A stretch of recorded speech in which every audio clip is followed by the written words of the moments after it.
Uno de mis comentaristas católicos favoritos es Monseñor Richard Antal, ¿no? Tal como suena, con doble L al final. Monseñor Antal es párroco en una parroquia en la diócesis de Cleveland, en Ohio, en el estado de Ohio, Estados Unidos. Y él habla muy bien el español porque fue misionero en El Salvador por mucho tiempo, ¿no? Y Monseñor Antal no solamente combina una gran cultura personal, sino que además él tiene un gran sentido pastoral y un gran sentido común. Y lo bueno es que sus columnas y sus comentarios son sumamente accesibles, ¿no? Es decir, muy fáciles de leer, porque obviamente después de haber sido misionero en el mundo rural, ha aprendido a hablar de forma muy sencilla, de forma muy accesible, y Dios lo bendiga por eso, ¿no? Entonces, Monseñor Antal lamentablemente no está en las redes sociales, o sea, no es alguien que podemos seguir en Facebook o en Twitter, por lo menos en Twitter yo no lo he visto, pero ustedes lo pueden buscar en Google y ver sus distintas columnas que él contribuye a la revista de la Arquidiócesis de Los Ángeles, Angelus, y también al periódico Our Sunday Visitor. Estos lamentablemente están solo en inglés, pero para el que lee inglés, van a ver que son columnas muy edificantes, ¿no? Y muy sabias, ¿no? Y recientemente, en su última columna para la revista Angelus, la de la Arquidiócesis de Los Ángeles, Monseñor Antal comentaba una nueva biografía de George Orwell, ¿no? Que su artículo, su columna, se llama Resolviendo el problema de Dios, de George Orwell, ¿no? Y como saben, o recordarán ustedes, yo he hecho muchas referencias a George Orwell porque George Orwell es una persona que es el seudónimo en realidad de un escritor inglés que, digamos, se hizo famoso por su nombre de pluma, digamos, ¿no? George Orwell, que es un literato y un ensayista muy agudo, ¿no? Muy de izquierda, socialista, pero de aquellos que con el tiempo se irían a llamar socialistas utópicos, porque él, digamos, simpatizaba con la revolución en la Unión Soviética. Él creció y vivió en la primera mitad del siglo XX y viajó a Rusia a conocer, digamos, lo que él creía que iba a ser el nuevo paraíso terrenal. Era británico, una feroz crítica al sistema británico, especialmente al sistema industrial, que era muy brutal, muy antihumano, ¿no? Pero cuando él comienza a ver la increíble brutalidad y salvajismo de los soviéticos bajo el régimen de Stalin, él no solamente termina convirtiéndose en un enorme crítico de Rusia, de la manera como interviene en la Guerra Civil Española, por ejemplo, y él nunca simpatizó con posturas medianamente conservadoras, siempre fue un socialista crítico y en consecuencia nunca encontró padrino, digamos así, no encontró una ideología que lo fuera a proteger, no encontró que los soviéticos le iban a financiar como intelectual, tampoco, digamos, la gran burguesía británica.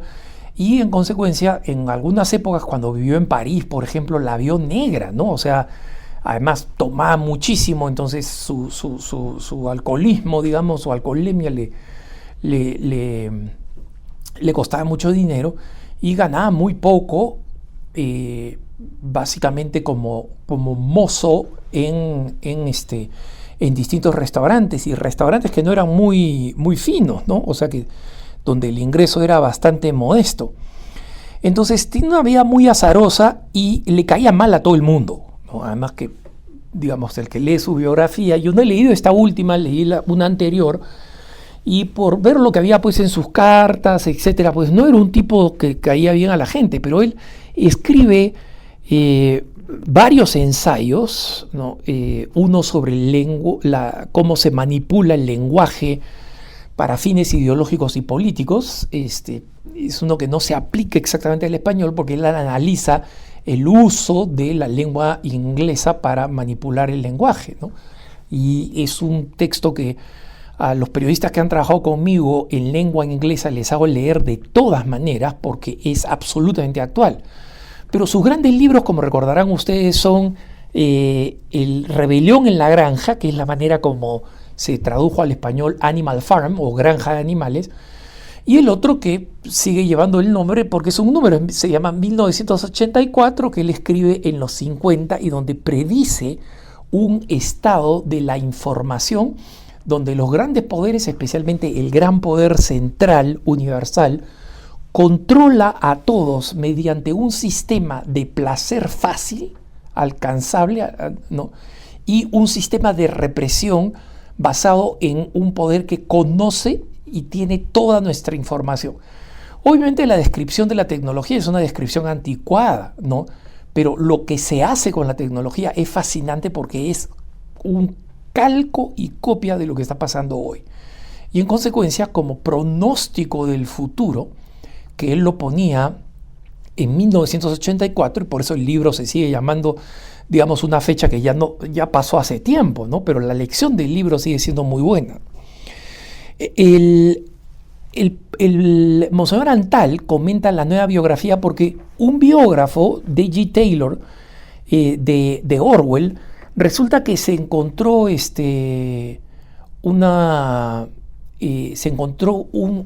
un montón de cartas de George Orwell que no se conocían, se encontraron, digamos, ocultas básicamente, o perdidas, semi-perdidas en una biblioteca.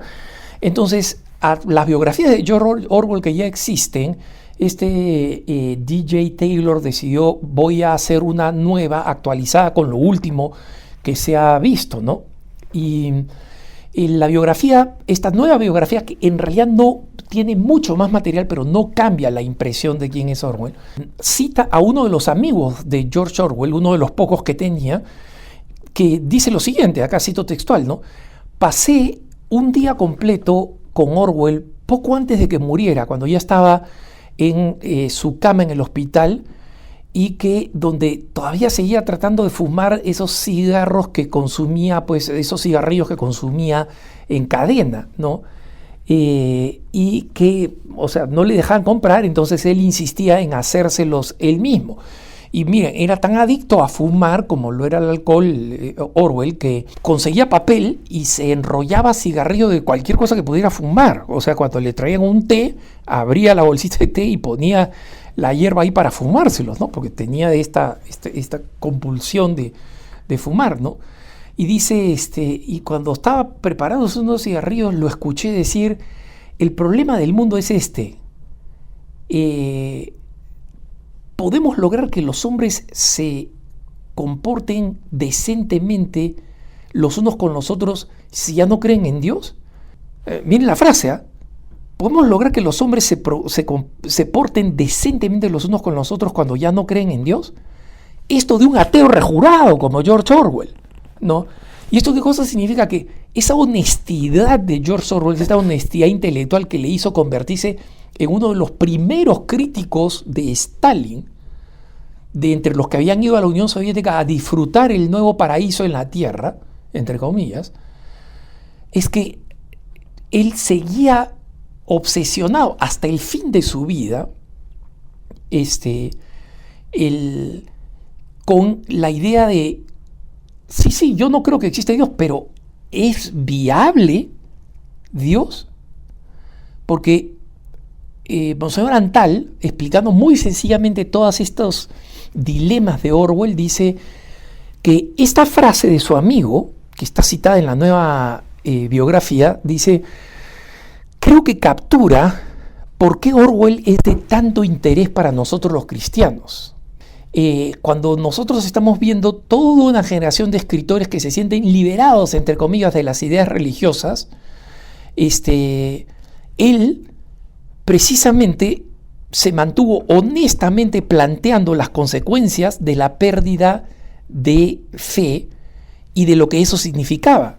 Y él precisamente habla de otro de los personajes amigos de George Orwell y que también es citado por DJ Taylor en esta nueva biografía que se llama, no está todavía en español, los que buscan en Amazon la pueden encontrar, se llama Orwell The New Life, ¿no? Y si alguien no ha leído una biografía de Orwell, vale la pena que lea esta, que es la más reciente y la más profunda, ¿no? Entonces, un nombre que probablemente sea familiar para algunos que ya son mayores y que conocen un poco de la cultura literaria en inglés, es el nombre Malcolm Muggeridge, ¿no? Malcolm Muggeridge era un amigo de George Orwell y vivió muchos años más, ¿no? Murió al siglo XX, bastante conocido, y murió convertido al catolicismo, él y su esposa, a partir de un reportaje. Era un gran personaje de televisión y de la cultura inglesa, Muggeridge, y él allí decidió hacer un reportaje de esta mujer que estaba convirtiéndose en una personalidad a nivel mundial y que se llamaba y que era conocida con el nombre de Teresa de Calcuta. Entonces ya saben de quién estoy hablando. Muggeridge viaja a la India, a Calcuta, y se encuentra con esta persona y esta persona termina de darle la razón espiritual para finalmente convertirse al catolicismo. Muggeridge muere él y su esposa, católicos, ¿no? Convertidos ya mucho mayores, cuando su amigo Orwell ya había muerto, ¿no? Y es interesante porque Muggeridge siempre había tenido esta misma obsesión que Orwell, ¿no? Que es, ¿qué ha pasado con el gran iluminismo que proyectaba la gran liberación del hombre de Dios? Todo ese futuro luminoso, de ahí viene el nombre iluminismo, ¿no? Y Muggeridge escribe este libro bien crítico diciendo, oye, soy ateo, ¿no? Estoy de acuerdo con que, digamos, tenemos que arreglarnos viviendo sin Dios, pero la idea de que vivir sin Dios nos iba a llevar a un mundo mejor es completamente falsa y demostrada por las catástrofes que estamos viviendo. Y ojo que él escribe esto en un libro que se llama Los 30, ¿no? Que escribe al final de la década de los 30, Muggeridge escribe al final de la década de los 30, en que todavía no había pasado la catástrofe que significó la Segunda Guerra Mundial como el poder de las grandes ideologías ateas, comunismo, nazismo, fascismo, etcétera, ¿no? Entonces, Orwell comenta este libro de los 30 de su amigo también ateo en esa época, Muggeridge, y dice, escribió Orwell, ¿no? Era absolutamente necesario que el alma de los hombres fuera completamente cortada, mutilada, ¿no? La creencia religiosa que había existido y que habíamos conocido en Occidente tenía que ser abandonada. Ya durante los últimos 200 años hemos cortado y cortado y cortado, o si quieren aserrado en la rama. Hemos aserrado y aserrado y aserrado la rama en la que estábamos sentados. Miren esta figura. Nos estaba aserrando como en los dibujos animados, esos de Warner Brothers, ¿no? Donde el tonto está sentado en el lado de la rama que se va a caer y está entusiastamente cortándola, ¿no? Y sigue diciendo Orwell. Y al final, de una forma mucho más repentina de lo que cualquiera había pronosticado, nuestros esfuerzos recibieron su recompensa y nos fuimos para abajo. Pero desafortunadamente ha habido un pequeño error, ¿no? Little mistake. O sea, acá estaba utilizando la ironía, ¿no? Lo que había abajo de la rama que entusiastamente estábamos cortando no era un lecho de rosas, sino que era un pantano repugnante repleto de alambre de púas, barbed wire, alambre de púas, ¿no? Y Orwell dice, hoy por si acaso, este es el tema que plantea Muggeridge en su libro, sin tener ningún tipo de creencia en Dios él mismo, dice, ¿no? Por lo menos en su libro, parece estar completamente convencido de que Dios ya desapareció de la mente humana. Y que si es verdad, miren ustedes esta frase de Orwell, si es verdad que no hay sabiduría excepto en el temor de Dios, como nadie teme a Dios, entonces ya no hay sabiduría. Algunos de ustedes deben haber pescado la referencia bíblica. Recuerden ustedes lo que nos dice el Salmo en el Antiguo Testamento, ¿no? El principio de la sabiduría es el temor de Dios. Y esa es una frase que nosotros seguimos utilizando cuando vemos que uno de los frutos del Espíritu Santo es el temor de Dios. Entonces, el principio de la sabiduría es el temor de Dios. Entonces, Orwell hace aquí una referencia bíblica que mucha gente no debe haber pescado cuando la hace, ¿no? Dice, si no hay sabiduría sino excepto en el temor de Dios y ya nadie teme a Dios, entonces ya no hay sabiduría. Entonces, básicamente sigue vinculando la sabiduría con la tradición cristiana de Occidente que ha sido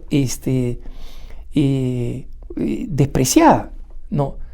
Entonces, cuando Muggeridge ya se había convertido, hablando de su amigo Orwell, dice, Orwell tenía la intensidad desesperada de una mente profundamente honesta. Y por eso tenía esta clarividencia sobre lo que iba a pasar con el mundo del futuro, ¿no? Entonces, y él dice, de ahí que se utiliza también en inglés, pero yo lo he visto utilizado en español, el adjetivo orwelliano, ¿no?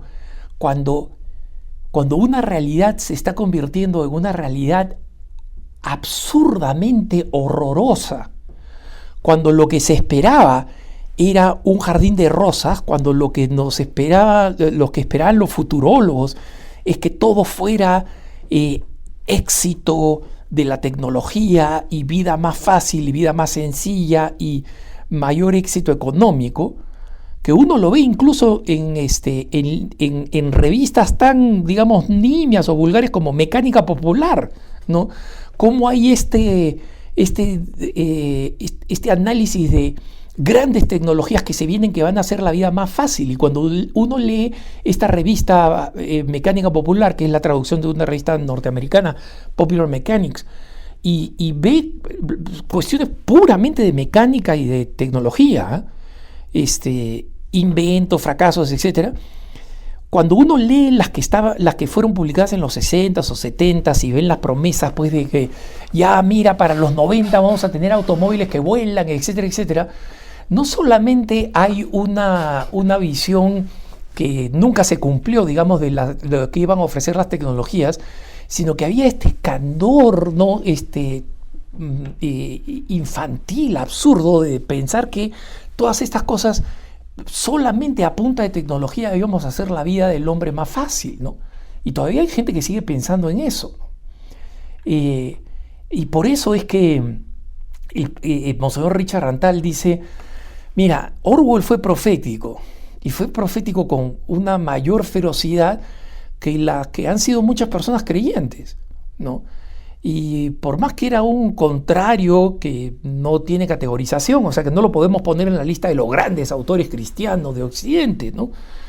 Pero alguien del que vale la pena entender, porque es alguien que fue partidario inevitable de quienes creían que el ateísmo era la única forma de pensar realista, pero cuyo realismo y cuya honestidad le llevó a pensar, sí, yo soy ateo porque estoy convencido que Dios no existe, pero esta convicción es una tragedia para mí y es el principio de la catástrofe de Occidente.